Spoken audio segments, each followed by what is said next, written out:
PDRM bersama dengan ATM telah mengadakan sebanyak 830 sekatan jalan raya di seluruh negara dan melakukan pemeriksaan ke atas 537,320 kenderaan. Sebanyak 40,892 pemeriksaan mengejut telah diadakan dengan sebanyak 5,817 premis telah diperiksa oleh pihak berkuasa.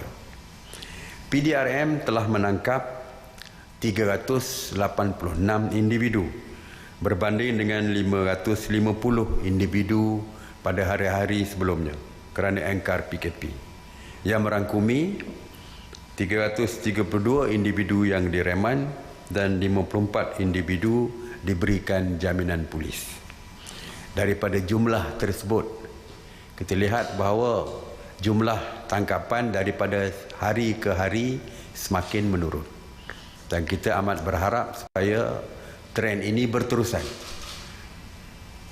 Dan saya ingin mengucapkan setinggi-tinggi terima kasih kepada rakyat yang kita lihat mula menyedari dan mula mematuhi setiap arahan PKP ini.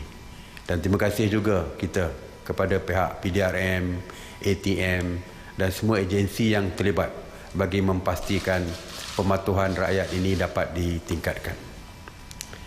Seramai 649 individu telah pun dituduh di mahkamah semalam. Jumlah tangkapan kumulatif engkar PKP sehingga 24 April semalam adalah sebanyak 19,434 individu. Seperti yang telah pun diumumkan di dalam PC yang lepas bahawa KDN telah, Kementerian Dalam Negeri telah mewartakan 11 penjara khas untuk kita tempatkan pesalah-pesalah PKP setelah dihukum penjara oleh mahkamah. Setakat ini, penjara khas telah pun mula beroperasi. Sehingga kini 58 individu yang dijatuhkan hukuman penjara oleh mahkamah atas kesalahan engkar PKP telah pun mula dihantar ke penjara sementara tersebut. Seterusnya, kebimbangan rakyat kita adalah tentang kemasukan warga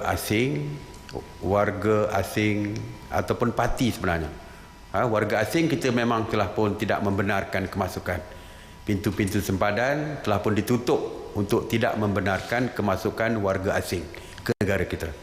Tetapi yang membimbangkan adalah parti-parti pendatang tanpa izin yang menceroboh melalui lorong-lorong tikus di seluruh negara.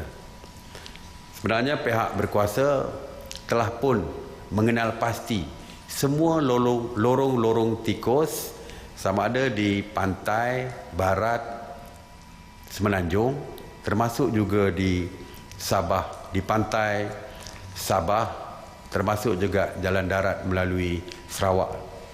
Jadi kita telah pun mengenal pasti kesemuanya. Oleh itu, kawalan di kawasan sempadan termasuk lorong-lorong tikus diperketatkan dan diperhebatkan. Semua agensi keselamatan terlibat di dalam memastikan kita dapat mengawal kemasukan parti daripada luar melalui lorong-lorong tikus yang saya sebutkan tadi. Setakat hari ini, sejak PKP dilaksanakan, seramai 84 individu telah ditangkap kerana menceroboh negara melalui lorong-lorong tikus tersebut. Jadi sebab itulah kita memperketatkan kawalan. Sebab kita tidak mahu berlaku penularan daripada kluster baru, iaitu kluster import melalui lorong-lorong tikus tersebut. Sebab itu semua agensi telah pun diminta untuk menggandakan sekatan mereka, menggandakan kawalan mereka di lorong-lorong tikus yang telah pun dikenal pasti. Mengenai pengurusan pusat kuarantin, setakat semalam sebanyak 209 pusat kuarantin telah beroperasi berbanding dengan 204 yang beroperasi pada hari-hari sebelumnya, yang mana 16,633 individu sedang menjalani proses kuarantin wajib. Semalam, seramai 1,794 rakyat Malaysia telah pulang ke tanah air dan telah pun dikuarantin secara wajib. Seramai 19,945 rakyat Malaysia yang pulang dari luar negara telah pun dikuarantin secara wajib sejak 3 April 2020. Manakala sejak 17 April 6,778 individu telah pun selesai menjalani tempoh kuarantin wajib dan dibenarkan pulang ke kampung halaman masing-masing. Saya ingin maklumkan bahawa sehingga kini terdapat seramai 131 individu yang pulang dari luar negara yang dikuarantin secara wajib telah disahkan positif COVID-19. Jadi bermakna tindakan kita mengkuarantinkan secara wajib rakyat kita yang pulang dari luar negara itu sebenarnya mampu untuk membendung penularan COVID-19 dan mengekang wujudnya kluster baru, iaitu kluster import tadi.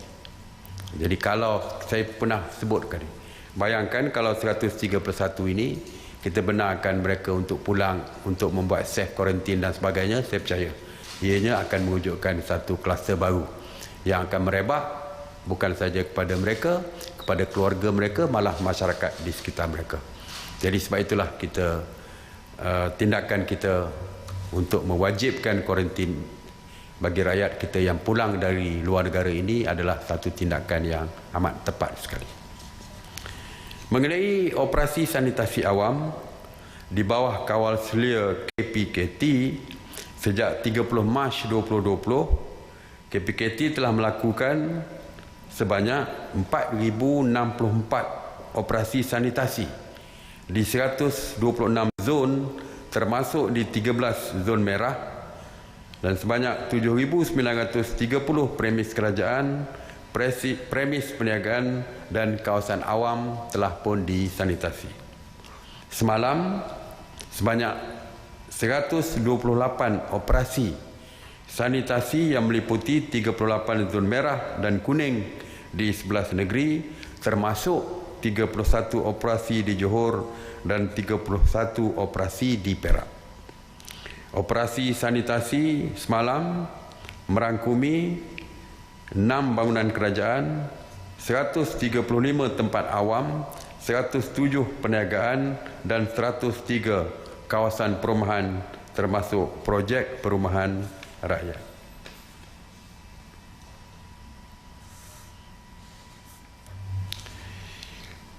Untuk makluman kerajaan, di atas nasihat Menteri Kesihatan telah memutuskan untuk melaksanakan arahan PKPD ke-7 di kawasan Selayang Baru, Gombak, Selangor.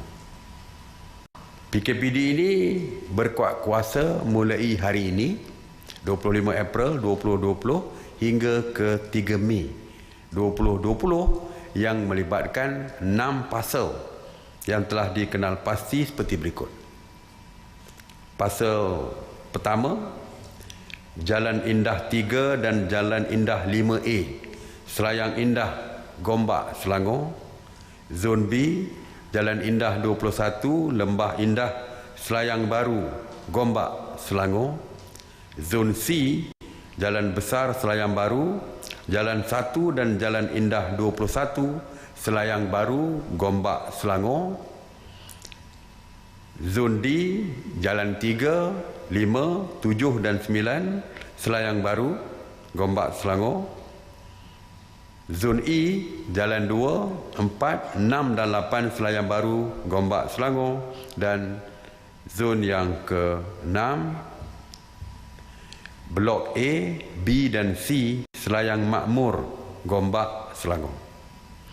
PKPD ke-7 ini kita laksanakan bagi membendung jangkitan COVID-19 setelah kita mengambil kira kebarangkalian jalinan jangkitan COVID-19 di Pasar Harian Kuala Lumpur dan Pasar Borong Kuala Lumpur. Dan langkah ini akan membolehkan aktiviti pengesanan dilaksanakan sepanjang tempoh ini dikuatkuasakan. Bermakna semua penduduk akan dibuat saringan swab test dan sebagainya di kawasan tersebut bagi memastikan mereka benar-benar bersih daripada jangkitan COVID-19 ini. Dengan pelaksanaan ini seperti biasa, SOP-nya semua penghuni tidak dibenarkan keluar dari kawasan tersebut dan penduduk daripada luar juga tidak dibenarkan memasuki kawasan tersebut. Semua aktiviti perniagaan diberhentikan, pangkalan perubatan akan dibuka di kawasan tersebut bagi proses pemeriksaan kesihatan dan sebagainya. Semua laluan keluar masuk kawasan tersebut ditutup kepada semua. Bagi memastikan perintah ini dapat dilaksanakan, PDRM, ATM, APM, Majlis Perbendaharaan Selayang dan jabatan sukarelawan rela akan mengawal seluruh kawasan. Jadi saya harap penghuni di kawasan tersebut perlu bertenang dan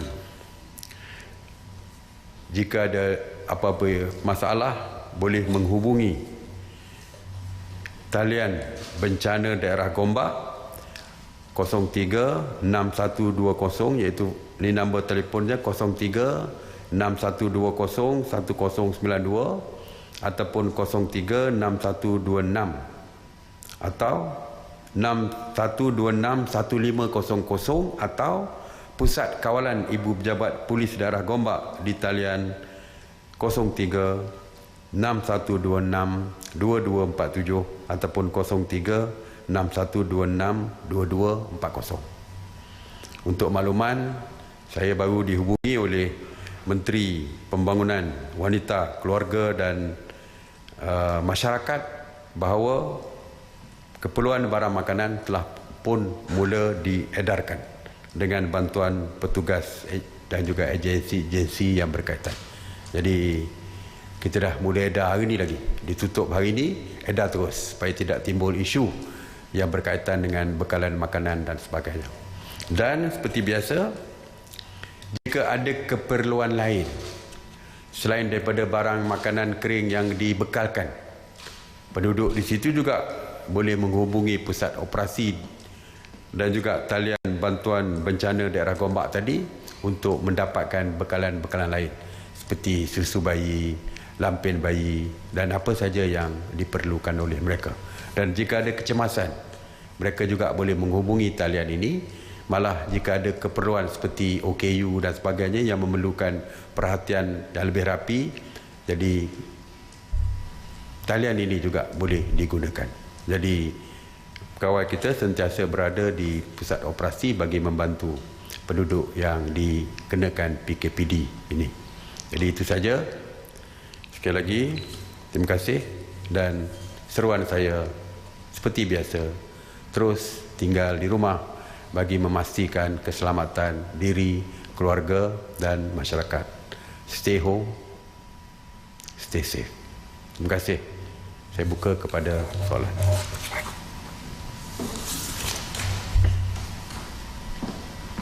Datuk Seri Nur Syamsiah daripada Bernama.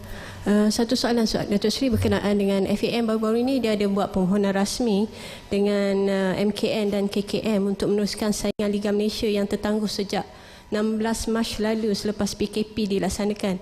Namun ada gesaan supaya terutama daripada peminat sendiri supaya ia ditangguhkan sehingga tahun depan, kerana dibimbangi ia akan menyebabkan wujud kluster baru di kalangan pemain dan jurulatih, walaupun mereka mencadangkan beberapa SOP seperti pemain dan pegawai wajib menjalani ujian saringan sebelum memulakan perlawanan. So mungkin apa komen Datuk Seri tentang perkara ini? Okey. SOP standard yang kita keluarkan bahawa perkumpulan tidak dibenarkan. Bola tidak boleh bermain seorang-seorang. Mesti ada tim. Ya, jadi maknanya kalau 2 tim sudah lebih di atas padang saja sudah ada 22. Ya, 22 orang. Dan bola tidak seperti badminton single. Sebelah sana tak bertemu dengan sebelah sini. Kerana mungkin akan berlaku kontak secara fizikal di antara satu sama lain. Jadi berdasarkan SOP standard tentu saja kita tidak boleh membenarkan pertandingan bola diadakan. Walaupun selepas PKP sekalipun, saya dah sebutkan bahawa walaupun PKP ditamatkan hari ini misalnya, besok bukan bahawa kita rakyat boleh terus bergerak bebas seperti hari-hari sebelumnya. Tentu saja ada lagi SOP lain yang akan kita perkenalkan dan perlu dipatuhi. Sebagai contoh, telah pun disebutkan lebih awal lagi bahawa perhimpunan beramai-ramai tidak dibenarkan. Itu salah satu perkara yang kita masih lagi akan terus kekalkan walaupun PKP ditamatkan. Jadi perhimpunan ramai macam-macam lah yang kita pernah sebutkan dulu, program yang melibatkan kehadiran yang begitu ramai dan secara berkumpulan. Itu kita tidak benarkan. Jadi apa saja yang berkaitan dengan perhimpunan secara berkumpulan ramai-ramai itu kita masih tidak membenarkan walaupun selepas PKP ditamatkan. Cuma tempoh berapa lama SOP seperti itu akan terus kekal akan kita umumkan, kerana sekarang ni MKN sedang menyediakan SOP selepas PKP ditamatkan. Ya. Alright. Jadi kita tak benarkan lagi lah setakat ni. Soalan lagi? Tidak ada. Ada lagi? Saya Baki Apida bernama. Ada cadangan bahawa apps MySejahtera wajib diturunkan, dimuat turun oleh semua rakyat Malaysia dan ditambahkan dengan bahasa-bahasa kebangsaan, bahasa lain seperti bahasa Cina dan Tamil. So mungkin apa cadangan daripada? InsyaAllah itu satu cadangan yang kita akan perhalusi lah. Ya, setakat hari ini kita gunakan satu bahasa dulu. Ya, selepas itu kalau ada keperluan, insyaAllah ya, kita akan bincang perkara ini dengan lebih detail lagi. Ya. Okey. Okey, terima kasih. Assalamualaikum warahmatullahi wabarakatuh.